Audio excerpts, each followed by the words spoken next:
గురుగారు, సంచిత, ప్రారబ్ధ, ఆగామి కర్మలు అంటే ఏమిటి? ఈ కర్మల్ని ఎలా క్షయం చేసుకోవాలి? మానవుని యొక్క సుఖానికి, దుఃఖానికి, ముసలితనానికి, హర్షానికి కారణం అవి దేహగతమైనటువంటి లక్షణాలు అనుకుంటాం. కానీ నీ సంచిత, ప్రారబ్ధ, ఆగమ కర్మలే. సంచితము అంటే పోయిన జన్మలో నువ్వు చేసిన కర్మల ఫలితాన్ని సంచితం అంటారు.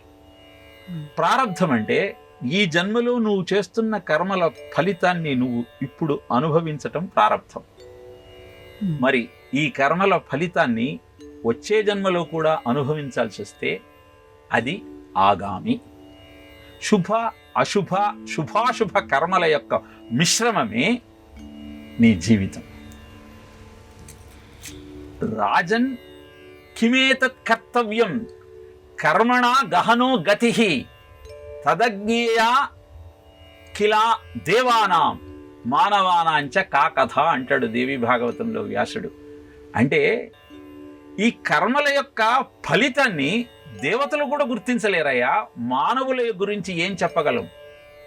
కనుక సంచిత, ప్రారబ్ధ, ఆగామి కర్మల యొక్క ఫలితం నుంచి నువ్వు తప్పించుకోవాలి అంటే సత్కర్మ ఆచరణ ఒక్కటే మార్గం. భగవంతుణ్ణి ఆశ్రయించటం ఒక్కటే దీనికి పరిష్కారం. తీర్థయాత్ర సందర్శనంతో, క్షేత్ర దర్శనంతో, అద్భుతమైనటువంటి క్షేత్ర దర్శనము వలన, తీర్థ స్నానము వలన, భగవద్ ఆరాధన వలన, సత్కర్మాచరణ వలన నీ కర్మ యొక్క ఫలాన్ని క్షయం చేసుకోవచ్చు.